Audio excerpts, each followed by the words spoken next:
Ça c'est moi, Alex Godard. À ce jour, c'est probablement le moment que j'ai été le plus épuisé. Faut dire que je venais de compléter ce sentier en 4 jours, 23 heures et 29 minutes. Sentier qui est normalement suggéré de faire en 11 jours. Ouais, je suis ce genre de gars-là. Donc recommençons du début et suivez-moi au travers les paysages des Lofoten dans cette aventure autant physique que mentale.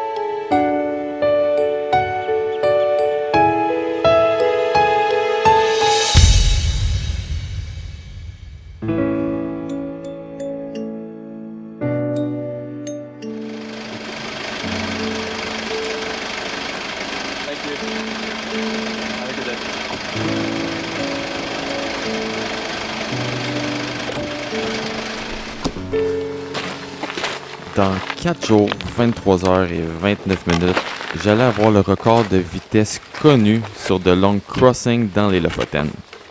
Un objectif non planifié et qui allait se développer au courant de cette aventure.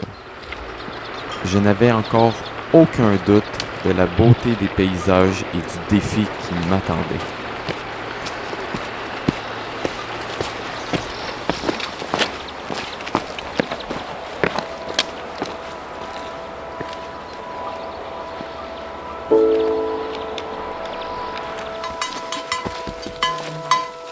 Hello.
Admirer le soleil de minuit est toujours un moment que j'apprécie.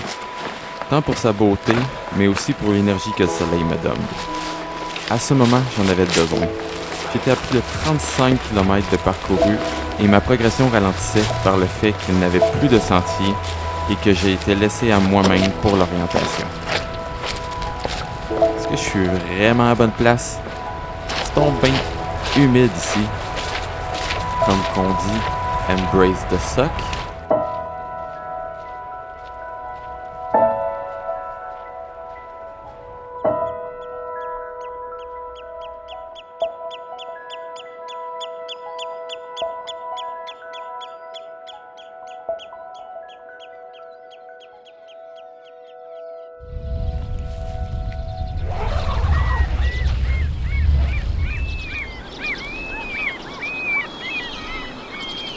L'élément qui peut tout changer sur la durée de cette traversée, c'est les nombreuses parties où je dois faire du pouce ou prendre un bateau pour les ponts, tunnels ou fjords qui sont impossibles de traverser à pied.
Un autre moment à marcher de nuit. Malgré les facilités de camper en Norvège, il est impossible de planter sa tente à proximité des villages. Donc je continue un peu passer la civilisation de Leknes pour trouver le seul endroit dégagé sur le bord de la route. La nuit fut ordinaire dû au fait que mon campement n'était pas tout à fait de niveau et que les voitures passaient très proches de ma tente. Ce matin-là, rien n'allait. Une vieille blessure au pied faite il y a 1 an lors de ma traversée de l'Islande vient me hanter. Je me demande à ce moment-là, qu'est-ce que je fais là? Je n'ai aucun plaisir et la douleur m'empêche d'aller à mon rythme. Le combat mental commence. Je prends une bonne respiration pour ensuite prendre une décision rationnelle. Ce n'est pas la première fois qu'une situation comme ça m'arrive. Connaissant mon corps, je décide d'arrêter quelques minutes le temps de laisser mon pied se reposer un peu, sachant que normalement, c'est tout ce qu'il me faut pour bien repartir.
presque l'heure de dormir, la deuxième partie de la journée a bien été.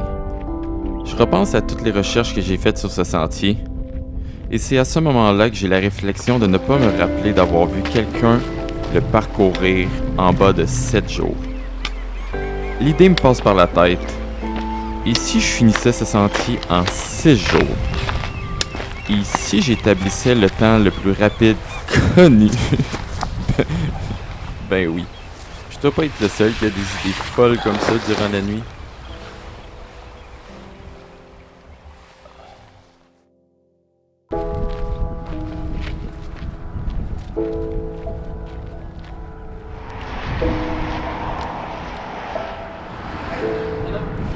It's gonna be 2 falafel.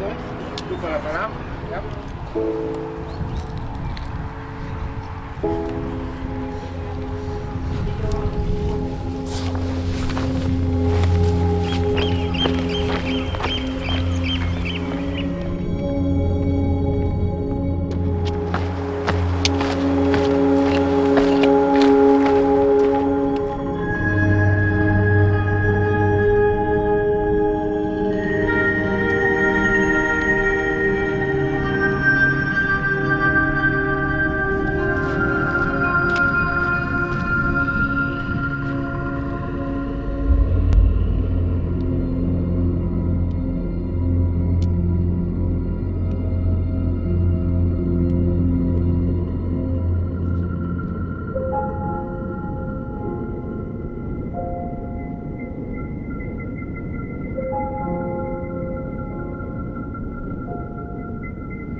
La fatigue veut l'emporter sur moi.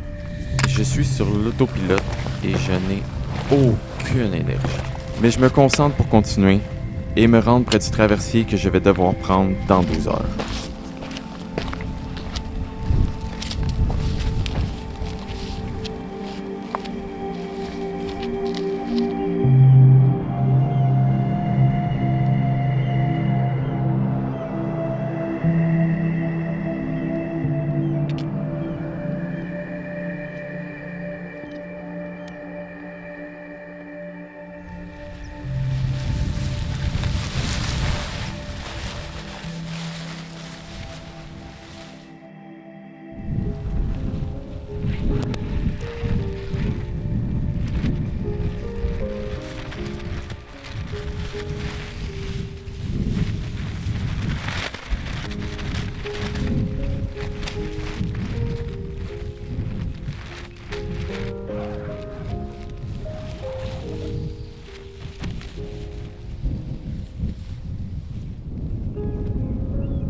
je sais qu'aujourd'hui la journée va être difficile.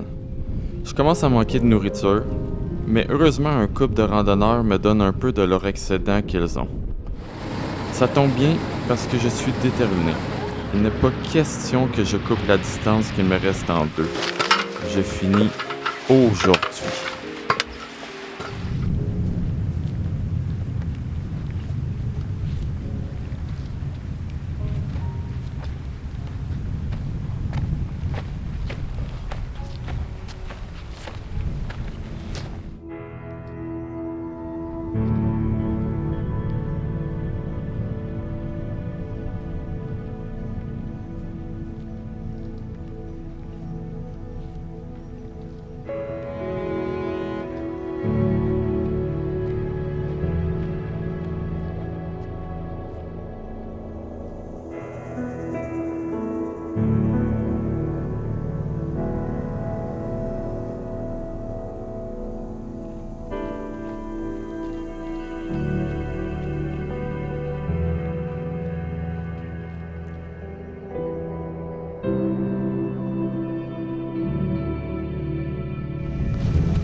J'ai l'impression que je pourrais me coucher n'importe où, directement à terre, et m'endormir automatiquement. L'énergie n'y est plus du tout. Heureusement que ma tête est encore fixée sur l'objectif. Je suis fatigué.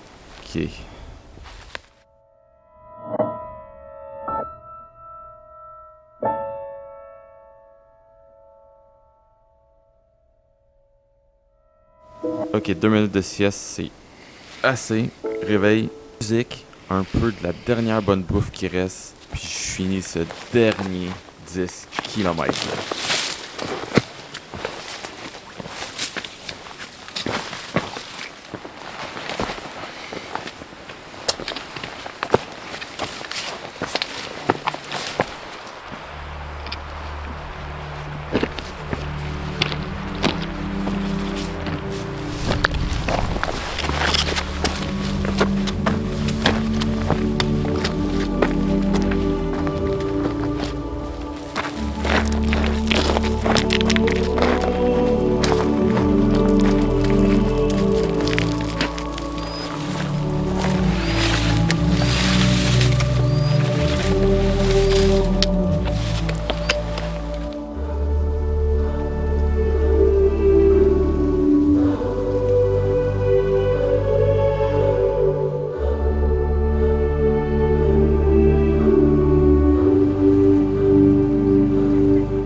Il existe deux genres de personnes.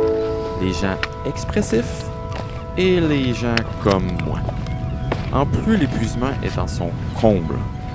Mais je suis vraiment excité de finir. Wouhou! Parce qu'à ce moment-là, je pense bien m'avoir garanti le temps le plus rapide connu sur ce sentier. Wow!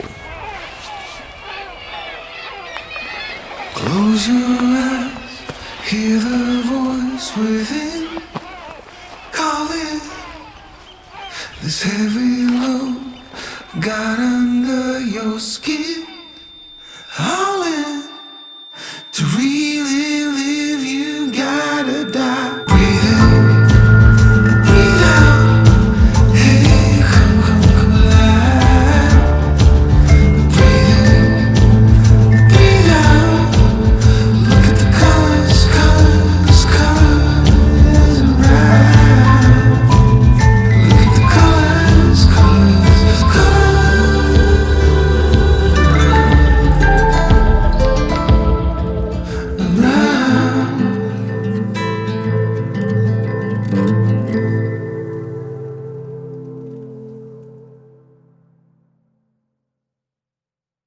Hey, salut! Merci d'avoir regardé le film jusqu'à la fin, c'est vraiment apprécié.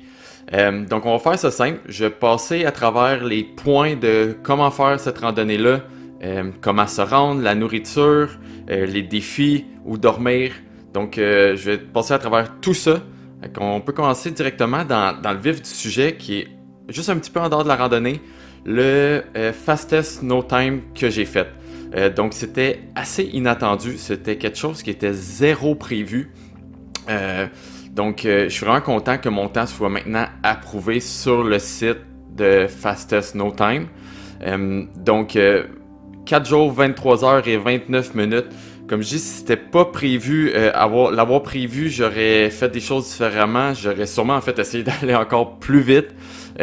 J'aurais apporté plus de bouffe pour ne pas arrêter dans un restaurant, prendre un peu de nourriture, donc être vraiment en autonomie complète, mais comme je dis, c'était pas quelque chose de prévu, donc ça a donné ce que ça a donné. Je m'attends que mon temps soit battu éventuellement, mais je suis quand même très très très content du déroulement de cette aventure-là.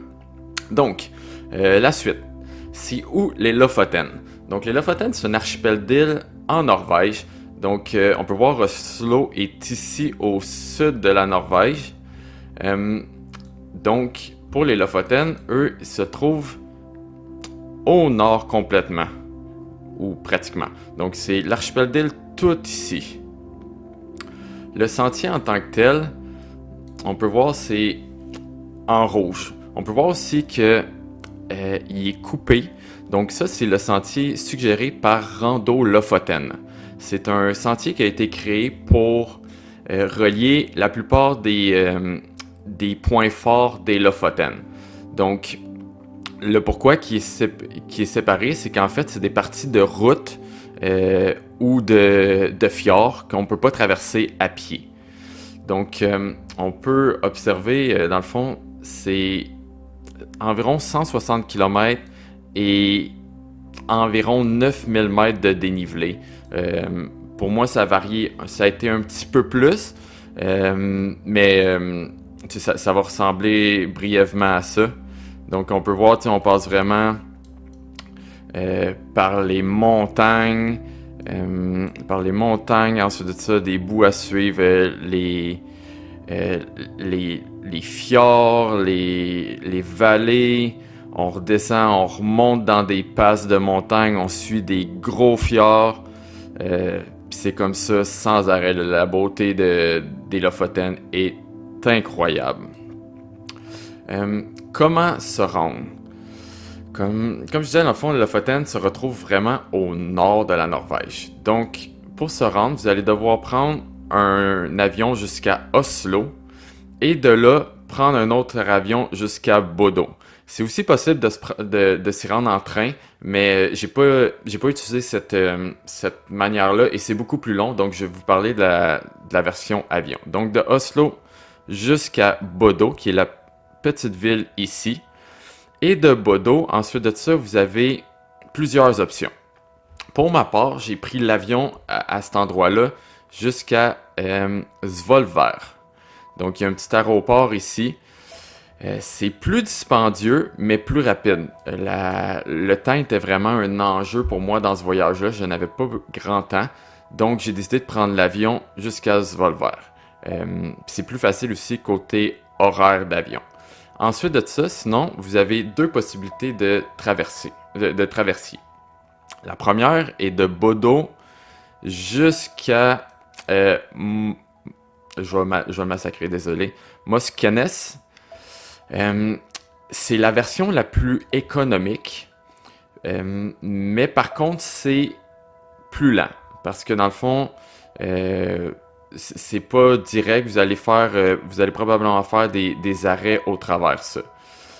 L'autre version est de Bodo à Svolvær. Un peu plus dispendieux, il y a moins de traversiers par jour.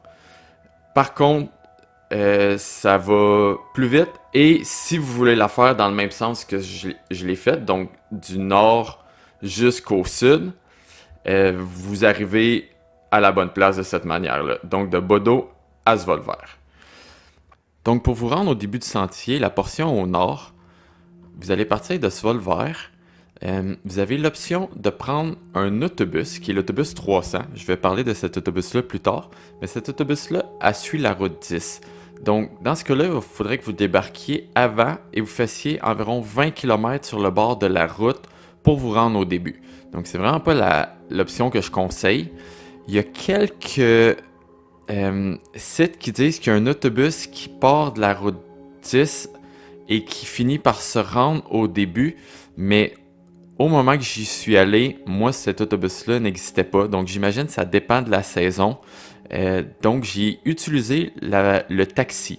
Donc, de Svolvær jusqu'au début du sentier, on parle d'environ 120 $ canadiens.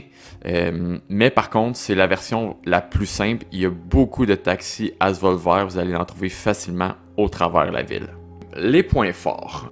La partie au nord, le début du sentier, donc cette crête-là est juste incroyable avec le fjord qui est juste ici, qu'on peut voir déjà à partir du plateau. Sur ça, on arrive, il y a un gros ridge qui est complètement incroyable. Si vous avez la chance que ça soit dégagé, pour ma part, c'était dégagé seulement d'un côté, mais ça donnait quand même un sentiment assez unique d'être en haut des nuages d'un côté, mais de l'autre côté qu'on voit toute l'eau.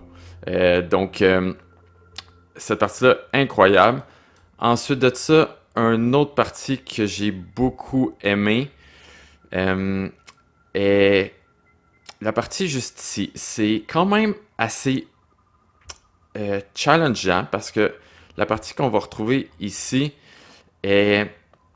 il n'y a pas de sentier. Donc, vous allez être laissé à vous-même. Mais justement, le fait d'être seul dans la nature est quelque chose que j'apprécie vraiment beaucoup. Vous vous orientez selon vos cartes, selon vos GPS, selon vos boussoles.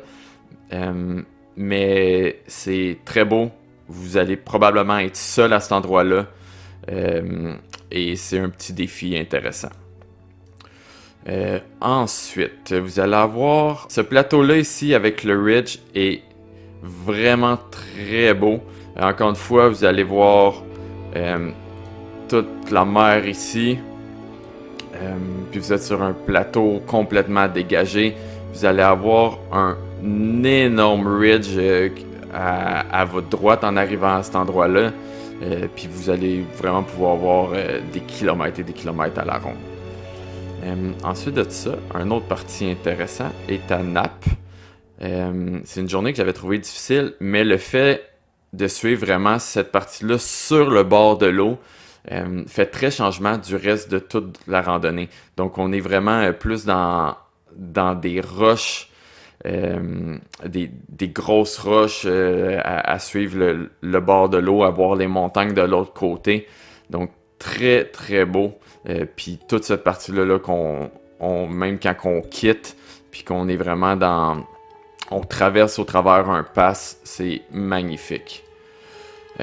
Ensuite de ça, c'est sûr qu'on peut pas passer à côté la plage de Kvalvika, je l'ai sûrement massacré encore une fois, et le point de vue du mont Ryten. Pour moi, Ryten j'étais en haut des nuages à ce moment-là, donc je voyais les sommets dépasser d'en haut des nuages, mais je n'avais pas vu sur la plage.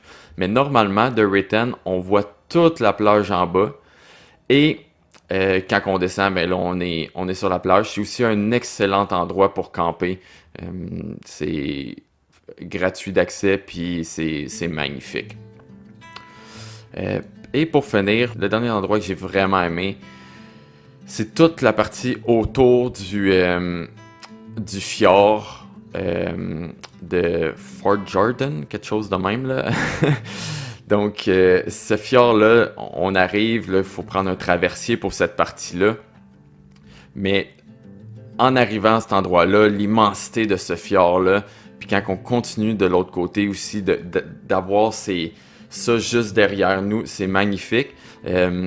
Puis c'est aussi le fun quand on arrive à cette section-là, de voir sur la droite, on a le plus haut sommet des Lofoten qui est là. Si vous voulez vous tenter d'aller le parcourir, il est accessible. Personnellement, c'était pas le défi que je m'étais donné.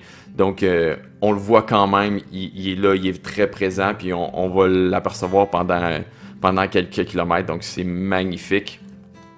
Il y a le sommet de Munken qui est supposé être un sommet très beau. Pour ma part, j'étais dans les nuages.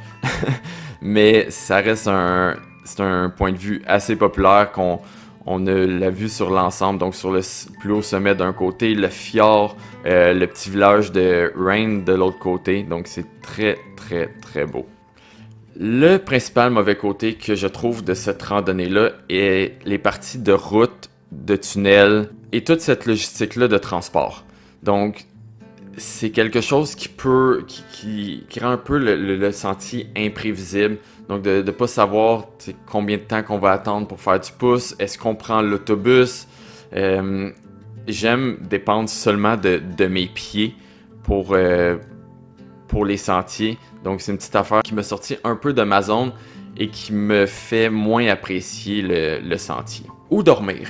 Donc, dormir en Norvège, en camping, est extrêmement facile. Vous pouvez dormir pratiquement n'importe où, tant que c'est pas une terre privée, tant que c'est pas dans un village en tant que tel. Donc, vous trouvez un endroit qui est dégagé, vous plantez votre tente, vous faites attention bien sûr à la végétation et voilà, c'est si simple que ça.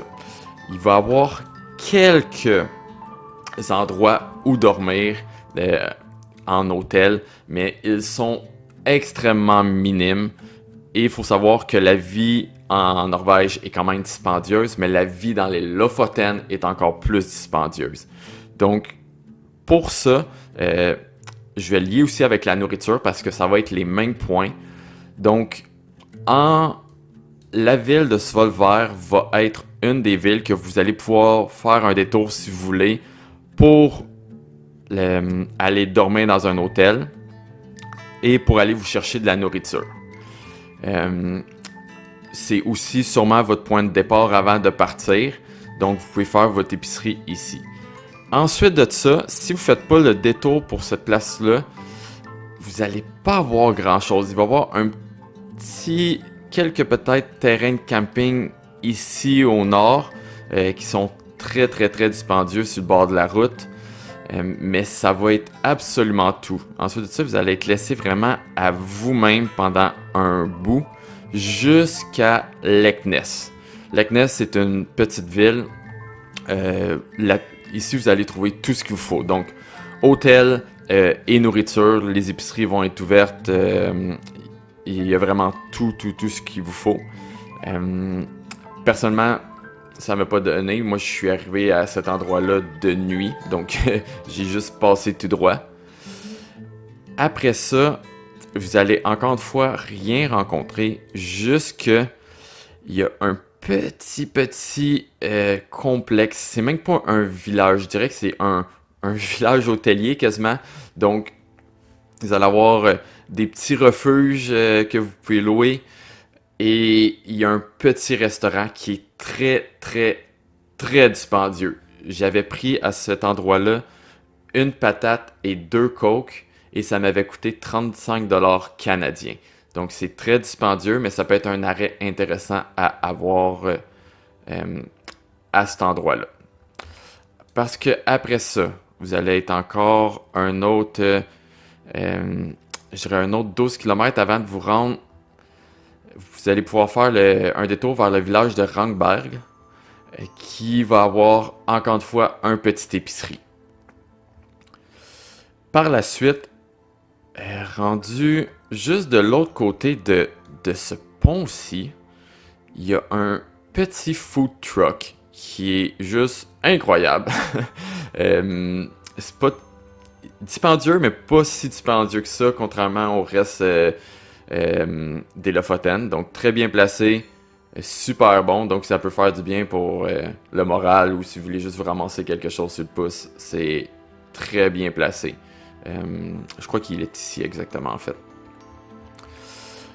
Parce que, encore une fois, ensuite de ça, vous allez peut-être avoir quelques petits arrêts, mais aussitôt que vous rentrez dans les montagnes pour aller vers Ryten, il n'aura rien jusqu'à temps que vous arrivez à Gjersvollheia.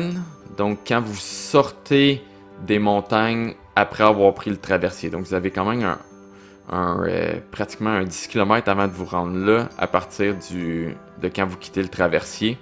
Là, vous allez avoir encore une fois peut-être des petits hôtels et restaurants. Pour ensuite, vous vous rendez à cette partie-là qui est un aller-retour. Donc, vous allez pouvoir faire un arrêt si vous voulez vite à je sais plus comment le dire. Il y a un accent que je ne connais pas. Donc, ici, vous allez avoir des petits restaurants et encore hôtels.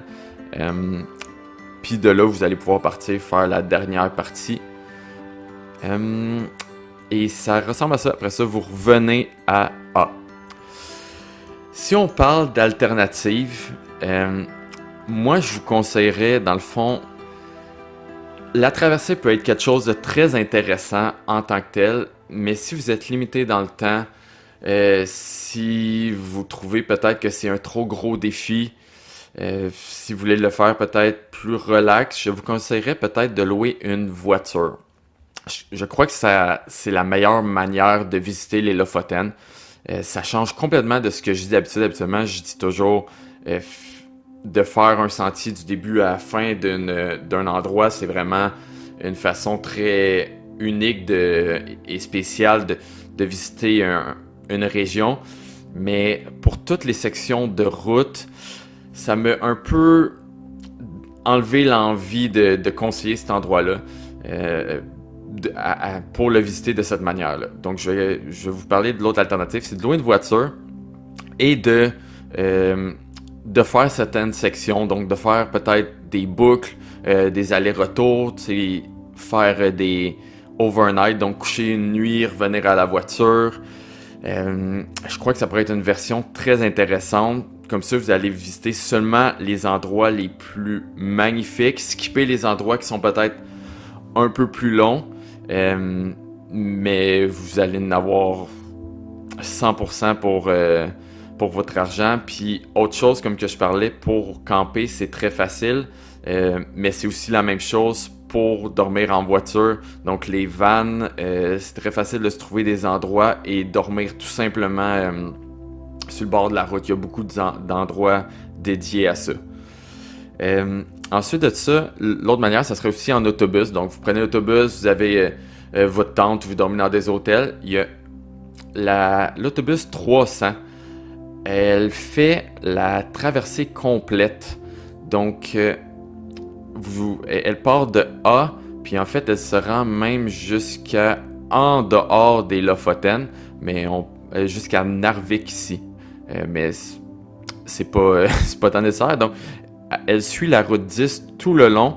Fait qu'elle rejoint Svolvær jusqu'à A. Fait que ça, c'est quelque chose qui est très intéressant, qui va vous permettre de, si vous voulez revenir à Svolvær après avoir fait la traversée, de le faire. Moi, personnellement, c'est ce que j'ai fait parce que j'avais laissé un sac dans un hôtel à Svolvær. Puis cet autobus-là, dans le fond, c'est 35$ US que ça m'avait coûté pour passer de A à Svolvær. C'est aussi une autre façon intéressante qui pourrait être de, soit au lieu de faire du pouce, vous attendez l'autobus. Il n'y a pas de réservation requise, vous payez directement dans l'autobus avec carte. Et ça peut être aussi une autre option de faire juste des sections. Vous partez avec votre tente, vous débarquez l'autobus, ou vous arrivez directement dans des petits villages, vous dormez dans des hôtels. Donc, ça se résume à ça. Si vous avez des questions, Gênez-vous pas, écrivez-moi, ça va me faire 100% plaisir de vous répondre. J'ai sûrement passé par-dessus certains points. Encore une fois, un énorme merci. Un merci à tout le monde qui m'a supporté. Merci aux compagnies Chlorophylle, Treco, NAC, Montreal, Red Panda Co et Druid de m'avoir supporté dans cette aventure. Et encore une fois, merci à vous. Puis on se revoit dans une prochaine aventure parce que j'ai tellement d'autres films à qui s'en vient. Merci, à la prochaine.